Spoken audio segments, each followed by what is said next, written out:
Welcome to all of you.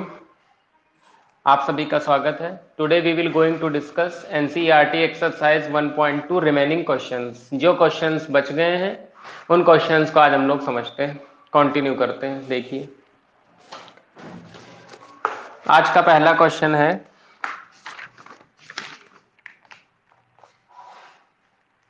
Question number 8। देखिए, important question है question number 8। Question number 8 में आपसे कहा गया, let A and B sets. A और बी दो ऐसे समुच्चय हैं, A and B sets. A और बी सेट्स हैं, मतलब ए और बी दो समुच्चय दिए हैं इस प्रकार से, सो दैट हम लोगों को ये बात सिद्ध करके लानी है, शो दैट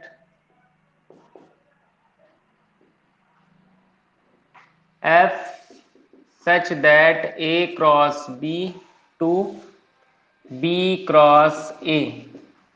ये आपको पता है होता है प्रांत और ये होता है सहप्रांत। सच दैट, और ये सभी चीजें इस तरीके से हैं कि such that f A comma B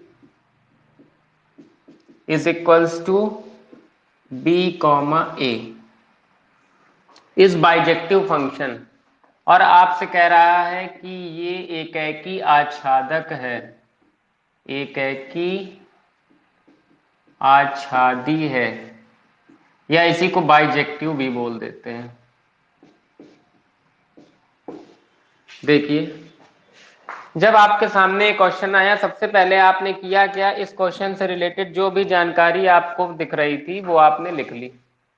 एक सिंगल लाइन में ऐसे डेटा को आपने लिख लिया। ए एंड बी सेट्स, ए और बी दो ऐसे समुच्चय हैं कि शो दैट, हमें यह सिद्ध करके लाना है, F A comma B B comma A जो फलन दिया है इज बाइजेक्टिव, ये एकैकी आच्छादक है। और आपको कुछ ये दिया रिलेशन, ए क्रॉस बी और बी क्रॉस ए, मतलब ये प्रांत है, इधर वाला सह प्रांत है। ठीक, तो आपने किया क्या, शुरुआत यहां से की। क्वेश्चन में आपको क्या दिख रहा है, F A comma B B comma A. सबसे पहले हमें एकैकी के लिए काम करना है। जब हम एकैकी के लिए काम करने चलेंगे तो आप कहेंगे कि f A one comma B one is equal to f A two comma B two. ये आपको पता है, ये कंडीशन होती है यदि एफ, ये आपको पता है ना, हम लोग करते थे एकैकी के लिए, यदि एफ एक्स वन बराबर एफ एक्स टू के हो जाए तो एक्स वन बराबर एक्स टू आने पर आप बोलते थे कि एकैकी होगा। यही कहानी हम लोग यहाँ पर लगा रहे हैं। F A one comma B one, यहाँ पर क्या होता है वन, यहाँ पर होता है टू, तो इन दोनों जगह वन वन लगा दी, यहाँ पर दोनों जगह हमने टू टू लगा दिया, वन और यहाँ पे टू। इसके बाद आपको पता है ये क्या आ जाएगा, एफ ए कॉमा बी। देखिए ए कॉमा बी किसके बराबर होता है, जस्ट उल्टा, बी कॉमा ए के बराबर। तो इसको आप लिख सकते हैं B one comma A one बराबर, इसको आप लिख सकते हैं B two comma A two. और आपको पता है ये क्रमित युग्म है, क्रमित युग्म लिखे हुए हैं। जब कभी भी हमें इस तरीके की चीजों की कंपेयरिंग करनी होती है तो हम संगत अवयवों को बराबर कर देते हैं। मेरी बात को फिर से समझिए, ये सवाल दिया था, हमने लिख लिया, हमको एकैकी आच्छादक के लिए काम करना है।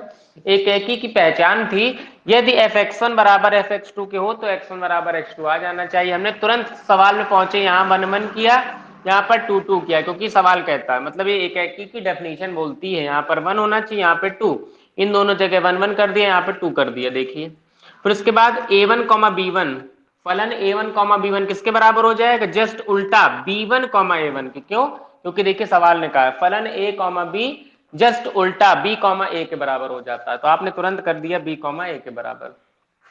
सिमिलरली यहाँ पे भी आपने कर दिया B two comma A two के बराबर। अब संगत अवयवों को अगर आप बराबर कर दें तो आपको क्या दिखेगा, बी वन बराबर दिख जाएगा बी टू के, एंड ए वन बराबर किसके दिख जाएगा, ए टू के। संगत अवयव देखिए बी वन बी टू के बराबर, ए वन ए टू के बराबर। जब संगत अवयव बराबर मिल गए तो अब आप क्या कह सकते हैं कि ये जो फलन है हमारा ए वन कॉमा बी वन और A two comma B to, जो अवयव हमने उठाए थे ए वन बी वन और A two B two, A1 comma B1 और A2 कॉमा B2, ये दोनों किसको बिलोंग करेंगे? ये दोनों A क्रॉस B को बिलोंग करेंगे। A क्रॉस B को बिलोंग करेंगे कि नहीं करेंगे? A क्रॉस B प्रांत बन जाएंगे, ये प्रांत A क्रॉस B को बिलोंग करेंगे। और आपको ये चीज दिखी रही है क्या? A1 कॉमा, सभी लोग ध्यान से समझेंगे, A1 कॉमा B1 बराबर है A2 कॉमा B2 के। ये चीज A1 comma B1 A2 comma B2 के बराबर आ जाएगी, क्योंकि ये दोनों A1 B1 और A2 B2 किसको बिलोंग कर रहे थे? A क्रॉस B को बिलोंग कर रहे थे। तो आपने कह दिया A1 कॉमा B1 बराबर आ गया A2 कॉमा B2 के। और एकाकी की यही कंडीशन थी, क्या? X1, फलन में X1 और इधर X1। तो देखिए फलन में अब की बार हम लोगों ने क्या लेके चले हैं? A1 B1। तो X1 की जगह क्या है? A1 B1 बराबर, देखिए X2 होता था तो X2 के बराबर। अब की बार फलन में हम लोग क्या लेके चले? A2 B2। तो आप ये कहेंगे A2 कॉमा B2 दिख जाए बराबर, यही तो इसमें बनेगी एकाकी की कंडीशन। मेरी बात को फिर से समझिए, इंपॉर्टेंट क्वेश्चन है। यहां पर लिखा है X1, यहां पर X2। जब फलन X1 के पदों में तो इधर X1 आता है, जब फलन X2 के पदों में तो X2 आता है, यही तो आता है एकाकी की कंडीशन बन के। ठीक, इधर आइए, फलन A1 B1 के पदों में तो A1 B1, फलन A2 B2 के पदों में तो A2 B2। और देखो इन दोनों के बीच में किसका चिन्ह? बराबर का चिन्ह। यही तो एकाकी कंडीशन थी, तो इन दोनों के बीच में किसका चिन्ह? बराबर का चिन्ह। इसका मतलब दिया गया फलन एकाकी है। आपने तुरंत बता दिया कि ये एकाकी है। इसको देख लीजिए, फिर हम लोग आगे बढ़ते हैं। जल्दी से देखिए, किसी को कोई समस्या है तो निसंकोच हमसे पूछ सकता है।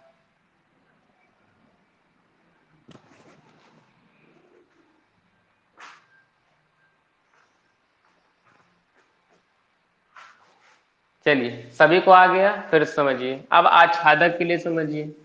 जब आप एकाकी कर चुके, अब आच्छादक में देखिए ये आच्छादक है कि नहीं। तो आच्छादक के लिए क्या करेंगे? फॉर ऑन टू हम ऐसे लिखेंगे, हमको पता है कि A, जो A है वो बिलोंग्स टू A। जो एलिमेंट A होगा वो किसको बिलोंग करेगा? A को बिलोंग करेगा। A क्रॉस B यहां पर लिखा हुआ।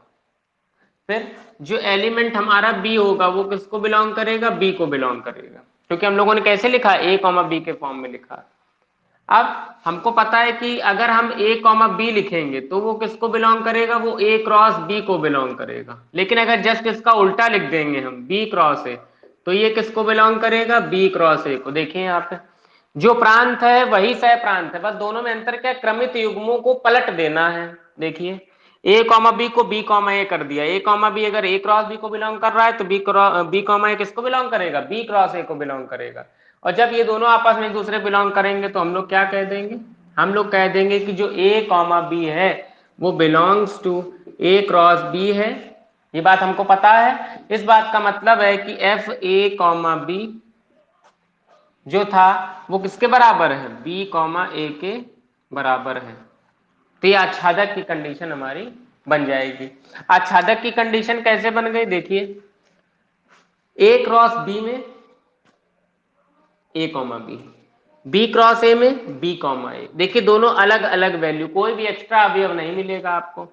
अगर आपने यहाँ 1 × 2 लिखा है तो 1, 2 बन जाएगा। अगर यहाँ पे आपने 2 × 1 लिखा है तो 2, 1 बन जाएगा। इसका मतलब कोई भी एक्स्ट्रा अवयव मिलेगा ही नहीं। जो आप यहाँ इंटू मिलेंगे वही आपको क्रमिक युग्म के फॉर्म में लिखना पड़ेगा। तो तुरंत आपने बोल दिया आच्छादक है।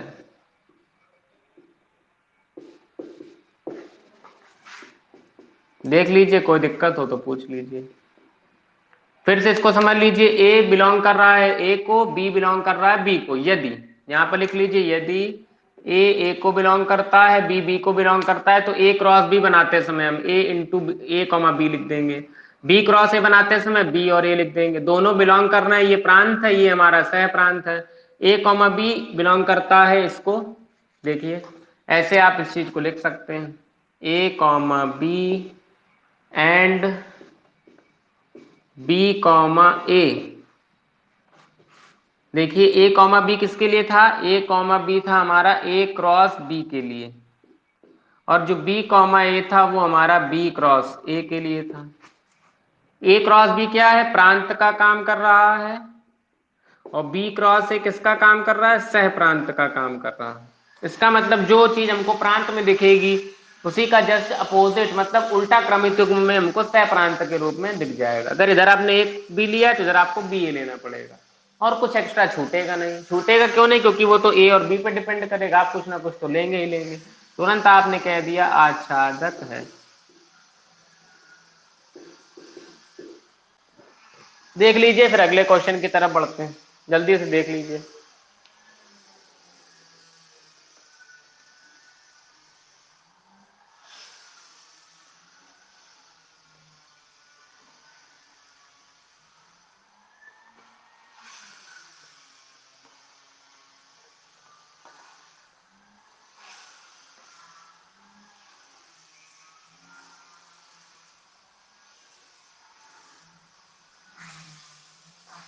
यहां तक किसी को कोई दिक्कत नहीं है?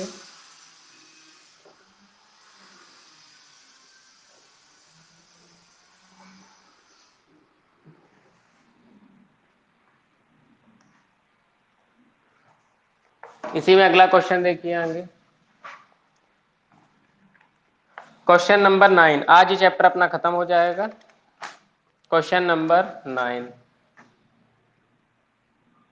देखिए। क्वेश्चन नंबर 9 में लिखा है कि फलन मतलब function f is such that natural number to natural number be defined by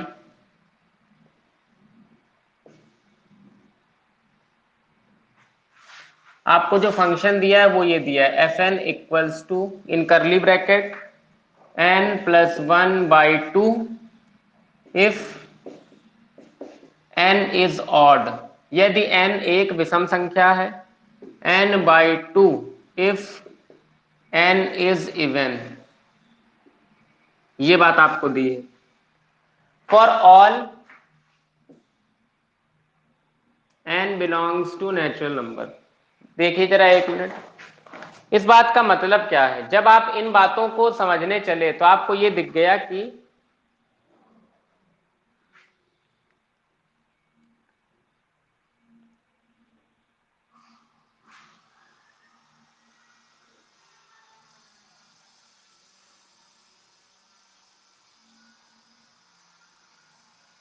देखिए क्वेश्चन में लिखा है f is such that natural number to natural number. इसका मतलब है कि जो प्रांत है हमारा वो भी प्राकृतिक संख्या है और जो सह प्रांत है वो भी प्राकृतिक संख्या है। सवाल ने कहा एफ एन इक्वल्स टू, फलन आपको दो दिए एन प्लस 1/2, कंडीशन 1 जब f n is an odd number, n/2 if n is an even number. यदि n एक सम संख्या विषम संख्या, दो अलग अलग बातें दी। बहुत आराम समझिए, हम लोग यहाँ पर वही सिद्ध करना है, एक एकी आच्छादक वाली बात। सबसे पहले एक एकी के लिए देख रहे हैं, एक एकी के लिए आपको दो फलन यहाँ पर दिए और दोनों किस पे डिपेंड करेंगे, n पे, सम और विषम होने के लिए। ठीक है, सवाल में क्या हमको जाना, natural number to natural number. हमको पता है नेचुरल नंबर की स्टार्टिंग होती है एक से लेकर डॉट डॉट डॉट डॉट अनंत तक। एक क्या होती, विषम, फिर दो सम, फिर तीन विषम, फिर चार सम, ऐसे करके चलेगा सिस्टम। जरा देखिए, अगर हमने लिखा n बराबर एक, फॉर एग्जाम्पल अगर हमने लिखा n बराबर एक, तो n बराबर एक हुई क्या, ये तो विषम संख्या है मतलब ऑड नंबर। तो आपको वैल्यू क्या मिलेगी फलन की, एफ एन बराबर n बराबर एक मतलब ऑड वाला, तो एक प्लस एक दो, ऐसे लिखेंगे आप 1 + 1/2 दैट इज 1, ये मिला। अगर आपने लिखा n बराबर दो, सम इवन नंबर, अगर आपको इवन लिखा तो आप क्या बताएंगे, एफ एन बराबर इवन में आप यहां रखेंगे 2/2 मतलब यहां क्या आ जाएगा, एक। देखिए आपने तुरंत कहा भैया n के दो अलग अलग मानों के लिए, देखो n बराबर एक है और यहां पर n बराबर दो है, n के दो अलग अलग मानों के लिए फलन में तो एक ही मान मिल रहा है। इधर कुछ ऐसा, ये यहां पर देखिए n बराबर जब आपने एक रखा दो रखा, यहां पर n आएगा, यहां पर एफ एन आएगा। ये हमारा प्रांत है और ये हमारा सह प्रांत है, ऐसे ये चीज। ये भी यहाँ नेचुरल नंबर चलेगी और यहाँ पर भी नेचुरल नंबर चलेगा। देखिए नेचुरल नंबर रखा एक, नेचुरल नंबर रखा दो, ये सम है, ये विषम है, तो एक रखने पर और दो रखने पर दोनों बार आपको वैल्यू यहाँ पर एक ही दिख गई। और जब दोनों बार वैल्यू आपको एक दिख गई, आपने कहा भैया ये तो एक एकी की कंडीशन है ही नहीं, ये तो बहुएक की कंडीशन है, तो आपने तुरंत लिख दिया एक एकी नहीं है। एक एकी तो होने से रहा, पहली बात एक एकी वाला काम हो गया खत्म। एक एकी के लिए आपको ज्यादा परेशान होने की जरूरत नहीं, आपने तुरंत बता दी भैया एक एकी नहीं। क्यों नहीं? आपके सामने पूरी कहानी चला दी हमने, चित्र बना दिया, बगल में मैपिंग वाला काम कर दिया, ये भी कर दिया। आप दोनों तरीकों में से आप जिस तरीके को ज्यादा सही मानना उस पर आप चल देना, आपका आंसर 200% सही। अब बात आती है आच्छादक की। आच्छादक के लिए चलते हैं। जब आप आच्छादक पे चलेंगे तो आपको क्या दिखेगा? देखिए सबसे पहले हमको दिख रहा है कि n एक सम संख्या है। अगर n हम एक सम संख्या लेंगे तो n बराबर किसके इक्वल टू रखेंगे? हम सपोज हमने रखा है n बराबर 2k के इक्वल। यदि n एक सम संख्या है तो आपको पता है सम संख्याएं दो का गुणज होती है, दो एक कम दो, दो दूनी चार, दो तीन छह ऐसे करके। यदि n एक सम संख्या है तो n बराबर होगा 2k, और सम संख्या 2k है तो यहाँ पर रखिए सम की जगह, तो क्या आपको मिल जाएगा? आपको फलन मिलेगा fn बराबर 2k/2 दैट इज k। यही तो हमको मिलेगा, ठीक है। यदि n एक विषम संख्या है, n एक विषम संख्या भी हो सकती है, और विषम संख्या में हम क्या रखते हैं? n बराबर 2k+1, क्योंकि अगर कोई भी विषम संख्या होती है तो वो दो के गुणज से एक ज्यादा होती है। जैसे 3 पहुंचना हमको, पहली विषम संख्या 1 फिर उसके बाद 3, तो 1 के बाद 3 कब मिलेगा? जब 1 में 2 का गुणा करेंगे, 1 जोड़ देंगे। देखिए 2 के एक सम संख्या, उसमें एक जोड़ दो विषम संख्या। 4 के बाद अगली सम कब मिलेगी? जब उसमें एक जोड़ देंगे। 5 के बाद अगली सम कब मिलेगी? जब उसमें एक जोड़ देंगे। इसीलिए यहाँ पर 2k+1 मैंने लेट कर लिया। यहाँ पर 2k क्यों? क्योंकि 2 का गुणज है, ठीक। अब जब n एक विषम संख्या हो गई, विषम संख्या में आपको ये वाली बात रखनी जरा रखिए, तो फलन की वैल्यू क्या मिलेगी विषम पे? हमको fn बराबर n की जगह आपको रखना है 2k+1, एक के एक 1 पहले से बाई 2, तो आपको फाइनलाइज मिलेगा k+1। fn बराबर मिल गया हमको k+1। मेरी बात समझिए, ये पहला केस था, केस नंबर 1 सम और विषम के लिए। सम तो ये वैल्यू, विषम तो ये वैल्यू। आच्छादक में दो केस आपके बन रहे हैं। केस 1 पहली स्थिति, और यहां पर केस 2 ये हो गई हमारी दूसरी स्थिति। दोनों स्थितियों पे जब आपने विचार किया तो आपको ये वैल्यू कुछ मिल गई। ये fn बराबर के पहली बार में आपको मिला था 2 रखने पर, 2k रखने पर, और fn इक्वल्स टू k+1 आपको मिला था जब आपने विषम संख्या ली थी। ये आपको दिख गया। इसका मतलब हमें सम विषम दोनों चीजें मिलेंगी, सम भी मिलेगा विषम भी मिलेगा। और आपको पता है सम और विषम मिलाने से ही तो क्या बनता है? प्राकृतिक संख्याएं बन जाती हैं। क्यों? क्योंकि यहाँ पर एक मिला है, इसके बाद अगली संख्या मिलेगी, इसके बाद अगली संख्या में मिलेगी। देखो एक वैल्यू रखी तो आपको यहाँ पे क्या दिखा? k दिखा। यहाँ पर k+1 दिखा, मतलब सम मिला, उसके आगे एक विषम मिला। सम विषम सम विषम, इसका मतलब कोई भी यहाँ पर छूटेगा ही नहीं एलिमेंट, क्योंकि प्राकृतिक संख्या यही तो होती है जो एक से शुरू हो। 1 2 3 4 5 6 7 8, गिनती, काउंटिंग जिसको कहते हैं। देखो काउंटिंग आपको दिख रही है के, अगर के का मान 1 लो तो 1, के का मान 1 लोगे तो 2, देखो 1 मिला 2 मिला। के का मान 2 लो, 2 लोगे तो देखो 2 1 3 मिल जाएगा। तो 1 2 2 3 ऐसे करके चलता चला गया, तो यहाँ पर कोई भी एक्स्ट्रा अवयव आपको मिलेगा ही नहीं, एक्स्ट्रा अवयव नहीं मिलेगा।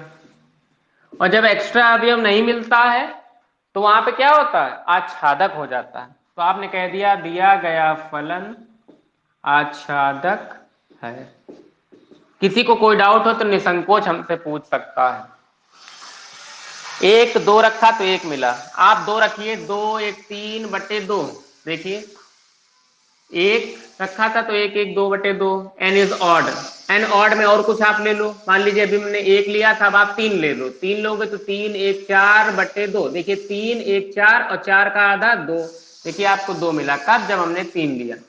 फिर n इज इवन, अभी हमने इवन कितना लिया था? 2 लिया था, अब हम अगला इवन ले रहे हैं 4, 4 का आधा फिर से 2, देखिए मिल गया कि नहीं मिल गया? पहले हमको 1 मिला, फिर हमको 2 मिला, फिर हमको 3 मिलेगा, फिर हमको 4 मिलेगा। इसे देखिए उधर मिलता चला जाएगा, इधर तो आपको दिख रहा है कि नेचुरल नंबर चल ही रहे हैं। 1 2 3 4 नेचुरल नंबर, 1 2 और आगे बहुत सारे भी हमने वैल्यू रखी नहीं है तो इधर भी नेचुरल नंबर मिलते चले जाएंगे और वो भी नेचुरल नंबर। तो प्रांत किसके बराबर हो गया? सह प्रांत के बराबर हो गया। आच्छादक है तो क्यों है? क्योंकि प्रांत बराबर है सह प्रांत के। आज अगर किसी को ना समझ में आ रहा हो तो निसंकोच बता दीजिएगा, क्योंकि आज की क्लास के बाद शायद ही आपको कोई दिक्कत हो, और आज की क्लास में जिसको नहीं आ रहा है इसका मतलब आपने कुछ पिछले वीडियोस और पिछली क्लासेस को मन से नहीं पढ़ा। इसको देख लीजिए फिर आगे बढ़ते हैं। निसंकोच किसी कोई दिक्कत हो पूछ भी सकता है।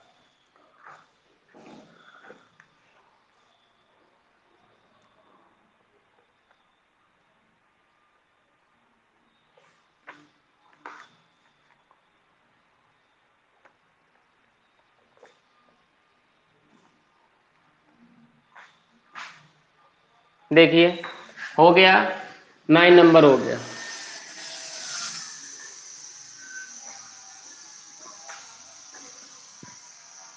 अगला समझिए।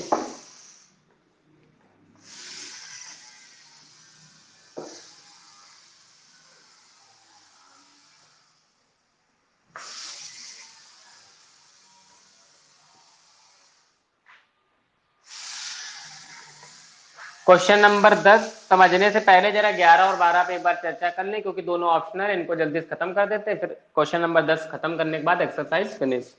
देखिए क्वेश्चन नंबर 11 में जो हमको फलन दिया है एफ एक्स बराबर लिखा है एक्स टू दी पावर 4, और आपको वैल्यू क्या दी है? F is such that real number two real number. ये हमारा क्वेश्चन नंबर 11 था। क्वेश्चन नंबर जो 12 दिया है वो हमको दिया है एफ एक्स बराबर 3x, और यहां पर भी हमको दिया है f is such that real number two real number. इसमें आपको चेक करके बताना है कि यहाँ पे है क्या, कौन कौन सा एक है कि आच्छादक है कि नहीं, ये आपको बताना है। दोनों क्वेश्चन डायरेक्टली जल्दी से देखिए ऑप्शनल है।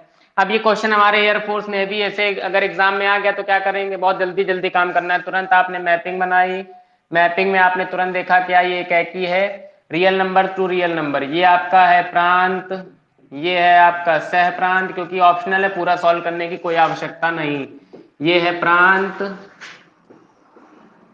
ये है सह प्रांत।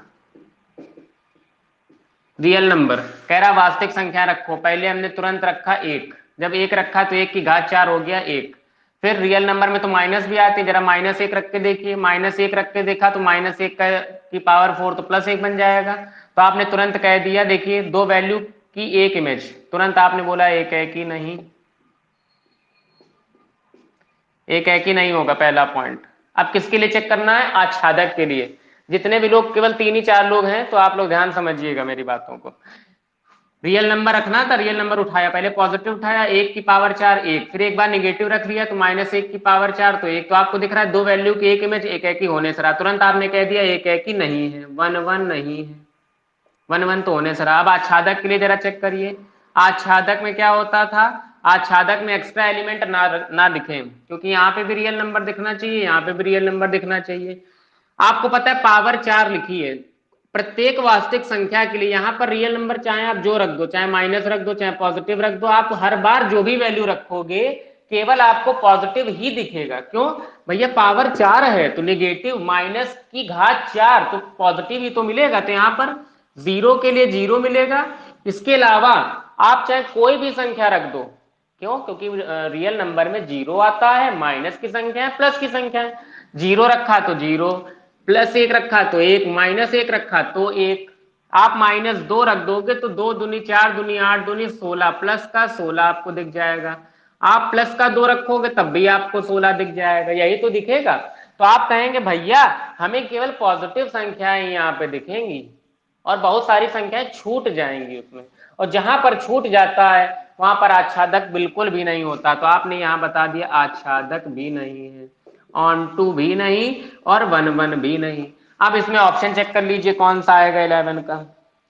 11 नंबर में ऑप्शन दिया है f is neither 1 1 nor onto, चौथा ऑप्शन सही हो जाएगा, ना ही 1 1 है ना ही ऑन टू है। देखिए एयरफोर्स में आया ये क्वेश्चन हमारे, या एनडीए में आया, तुरंत हमारे यहीं पे सही हो गया, हमें ज्यादा मशक्कत नहीं करनी पड़ी तो मन से, क्योंकि चैप्टर हमने पढ़ा था इसलिए हम इसको करने में सक्षम थे। अब जरा इसकी बात करिए 3x की। फिर से यहाँ पे आपने वैल्यू बनाए, रखना शुरू कर दीजिए। रियल नंबर 1 रखो, 1 पे रखोगे तो आपको 3 दिखेगा, -1 रखोगे तो -3 दिखेगा, जीरो रखोगे तो जीरो दिखेगा। आपको एक बात ये पता चल गई कि अगर हम प्लस की संख्याएं रख रहे हैं एक्स की जगह तो आपको प्लस दिख रहा है, माइनस की संख्या रख रहे हैं तो माइनस दिख रहा है, जीरो पे तो जीरो दिख रहा है। इसका मतलब है हर एक यूनिक वैल्यू पर उधर यूनिक ही दिखेगा, कहीं रिपीटिशन नहीं होगा जैसे यहाँ पे हो रहा था। एक का तीन से मैचिंग, माइनस एक की माइनस तीन से मैपिंग, जीरो की तीन से मैपिंग, तुरंत आपने बोल दिया एक ही है भैया। ये चेक करने के तरीके हैं, तुरंत आप वैल्यू डालते जाओ आपको पता चलता जाएगा। अब आच्छादक चेक करो, आच्छादक भी है, क्यों है? क्योंकि देखिए आप पॉजिटिव भी संख्याएं मिल रही, माइनस तीन मिला, तीन मिला, जीरो मिला, आप जो संख्याएं डालोगे आपको वही संख्याएं दिखती चली जाएंगी। और यहाँ पे आपको रियल नंबर, इधर भी आपको रियल नंबर दिख रहा है। तो जब आप देखिए रियल नंबर से रियल नंबर की मैपिंग, कोई भी एक्स्ट्रा अवयव बचेगा नहीं, क्योंकि इधर आप जैसे जैसे वैल्यू फिल करते चले जाओगे उधर आपको वैल्यू मिलती चली जाएंगी, प्लस की भी दिखेंगी माइनस की भी दिखेंगी। आप अगर यहाँ प्लस की वैल्यू डालोगे तो उधर आपको प्लस दिखेगा, माइनस की वैल्यू डालोगे तो माइनस दिखेगा, वही चीज है इसमें। देखिए तो आपने कह दिया कि ये आच्छादक है, एकैकी आच्छादक है, इसको बोल सकते हैं एकैकी आच्छादी। तो इसका ऑप्शन आप कौन सा लगाएंगे? 1/1/2 पहला वाला, एकैकी भी है और आच्छादी भी है। देख लीजिए किसी को कोई दिक्कत हो पूछ लीजिए निसंकोच। 11-12 आपके सामने खत्म हो गया क्वेश्चन, एक बचा है केवल 10वां नंबर, उसको भी अभी तुरंत सॉल्व कर देते हैं। आज से ये वाला चैप्टर हमारा खत्म, एक्सरसाइज खत्म, जल्दी देखिए।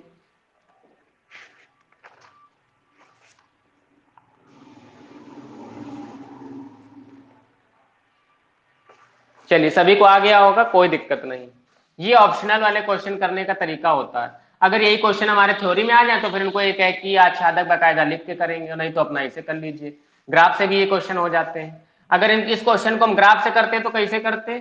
देखिए 3x का ग्राफ कैसे जाएगा, ऐसे जाएगा, y बराबर 3x का ग्राफ, x अक्ष के समांतर रेखा खींच दीजिए, आपको एक बिंदु दिखा, जैसे ही आपको एक बिंदु दिखा आपने कहा एक है कि ये भैया ये तो ग्राफ वाले बता रहे हैं।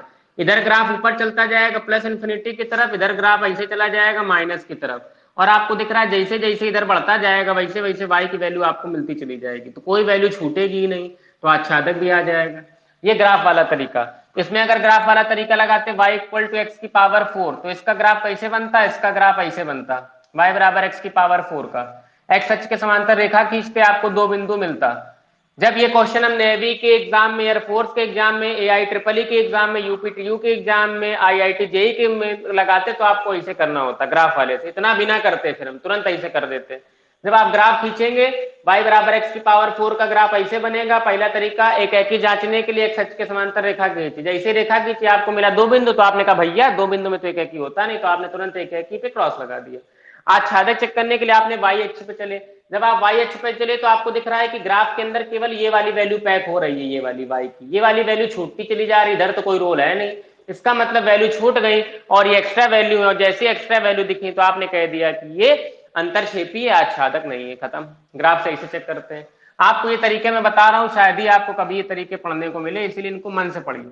जो आपको यहाँ बता दिया जा रहा है आपके लिए बहुत रामबाण चीजें बताई जा रही, जो आप अभी से लेकर के कंपटीशन तक की चीजों को तुरंत हैंडल कर लेंगे। खत्म कर देते हैं, एक सेकंड में आपने देखा ग्राफ वाले से हम कैसे बता देते हैं एक कि आच्छादक। अब अगला सवाल देखिए, और आज का अंतिम सवाल, इस चैप्टर का भी अंतिम सवाल, एक एक क्वेश्चन आपको मन से बताया गया। देखिए लिखा है let a equal to real number -3 and b equals to real number -1। Consider the function, एक हमको फंक्शन दिया है f is such that a to b defined by, और जो फंक्शन दिया है fx वो आपको दिया है x-2 अपॉन x-3 से। चेक करना एक है कि आच्छादक के लिए। आज का अंतिम क्वेश्चन और महत्वपूर्ण क्वेश्चन, सभी लोग ध्यान पूर्वक समझने का प्रयास करिए। देखिए हमें ये बातें पता थी, क्वेश्चन नंबर 10वां, ये आपसे सवाल कह रहा है कि ए ये है, बी ये है, और ये ए टू बी काम चलेगा, प्रांत सह प्रांत, जो हमारा फलन दिया है फंक्शन वो इस तरीके से दिया है। चेक करना है वही कहानी, एक है कि और आच्छादक एनसीईआरटी का 10वां क्वेश्चन। देखिए तुरंत पहले हमने यहाँ मैपिंग वाला सिस्टम समझा, जरा ये है क्या। पहले आप इस बात का मतलब समझो, ए की वैल्यू रियल नंबर -3, मतलब सभी वैल्यू लेना है ए पे हमको, बस रियल नंबर से 3 को कम कर देना है, 3 को नहीं लेना है, सभी संख्याएं लेनी, बस 3 को छोड़ दो। यही तो कह रहा है, रियल नंबर ले लो, उससे 3 को घटा दो। तो हम 3 नहीं लेंगे यहाँ पे, हमने यहाँ रखा प्रांत में रियल नंबर -3, सब संख्याएं लेंगे, बस 3 को नहीं लेंगे। रियल नंबर -1, रियल नंबर -1, ठीक है भैया। ये हमारा प्रांत का काम करेगा, ये भैया सह प्रांत का काम करेगा, ठीक है। ये ए था, ये भैया बी था, ये सवाल ने हमसे कहा ए से बी, इतना हमने बना के भी तैयार कर लिया। अब भैया आप एक एक की जरा पहचान कर दीजिए, क्या कर पाएंगे? कर लेंगे, देखते हैं।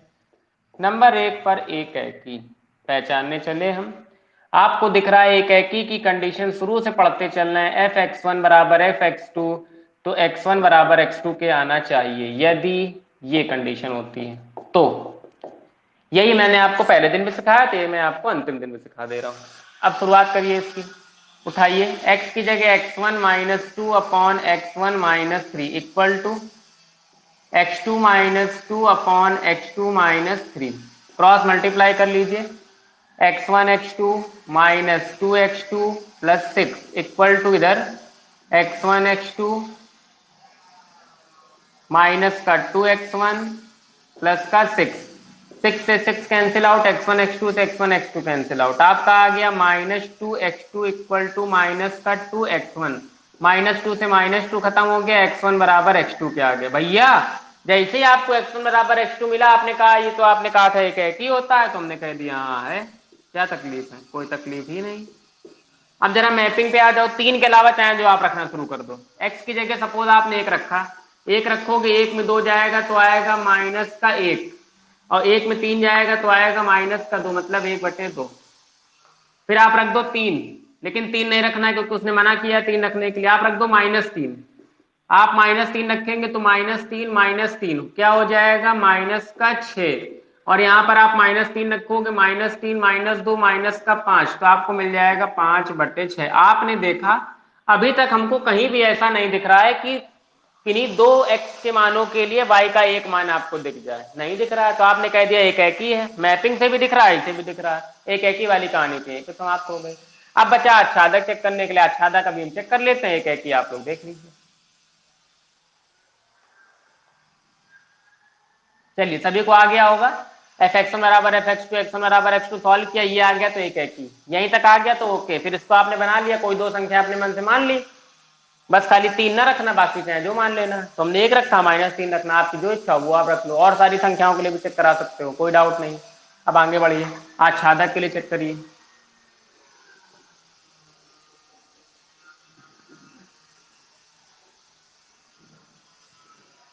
आच्छादक के लिए क्या करते थे? प्रांत और सह प्रांत को देखते थे। पहले आप y बराबर उसको करिए, यही तो करते थे, y बराबर x - 2 अपॉन x - 3, इसको थोड़ा सॉल्व करिए, क्या आएगा? yx - 3y equal to x - 2। यहां से आप जरा x की वैल्यू निकालिए, x वाले एक तरफ कर लीजिए, yx इक्वल टू 3y - 2,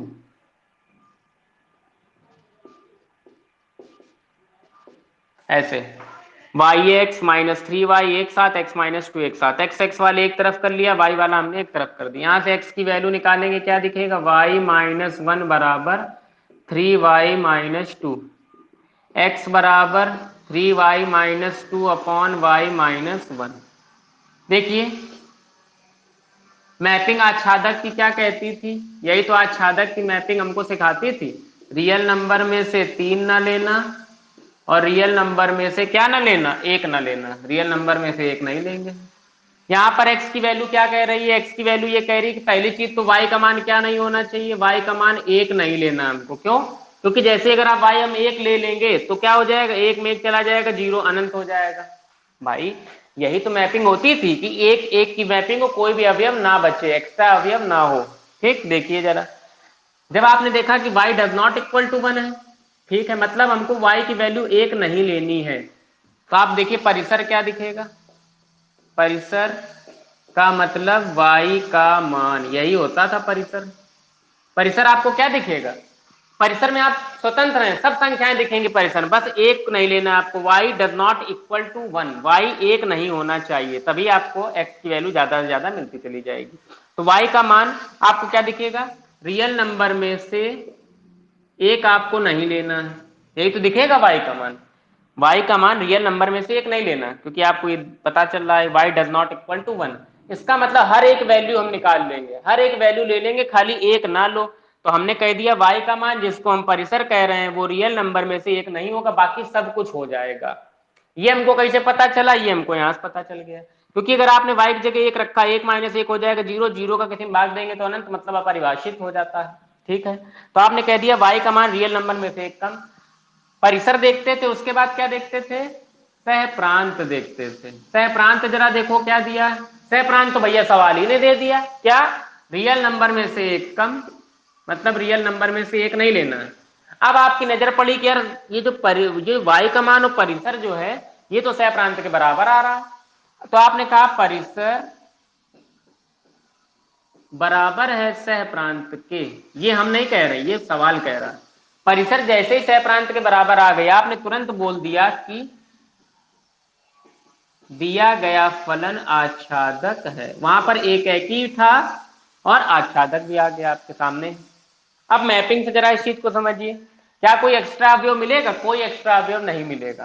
क्यों, क्योंकि आप कोई भी वैल्यू आप रखते चले जाएंगे, रियल नंबर में से 3 को छोड़ दीजिए और रियल नंबर में से 1 को छोड़ दीजिए, तो रियल नंबर में से 3 को छोड़ के आप कोई भी संख्या यहाँ पर डालिए। आप जब 2 डालेंगे, 2 में 2 जाएगा जीरो, तो यहाँ आ जाएगा जीरो। आप -2 डालेंगे तो -2 माइनस का 4, और यहाँ पर आपने -2 डाला तो आ जाएगा माइनस का 5, तो माइनस का 4 और -5, 4/5।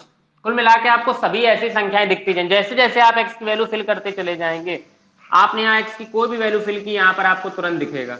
यहाँ पर आप x की वैल्यू फिल करेंगे, यहाँ पे आपको तुरंत दिख जाएगा। बस वैल्यू कौन सी मत फिल करिएगा, 3 को छोड़ के, और यहाँ पर 1 को छोड़ के। यही तो हुआ इस बात का मतलब। तो इसका मतलब है कोई भी एक्स्ट्रा अवयव बचेगा ही नहीं, क्योंकि जैसे जैसे आप इधर वैल्यू डालते चले जाएंगे उधर आपको इमेज मिलती चली जाएगी। और आपने कहा कि हमें कोई भी एक्स्ट्रा अवयव इधर नहीं दिखा, एक्स्ट्रा अवयव नहीं है। ऐसे समझ लो, नहीं तो ऐसे समझ लो, y की वैल्यू 1 नहीं होगी, ये हमसे सवाल कह रहा है, तो y की वैल्यू 1 नहीं होगी, तो इसका मतलब परिसर जो कि y का मान होता था वो क्या है, r-1। r से रियल नंबर में से एक को नहीं लेना है।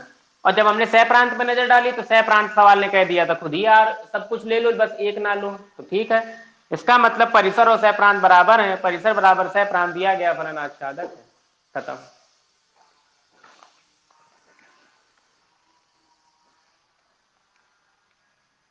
आप लोगों को सभी को समझ आ गया होगा। आज की क्लास यहीं पे समाप्त होती है। हम लोगों ने पूरी एक्सरसाइज कंप्लीट कर ली, एक एक क्वेश्चन।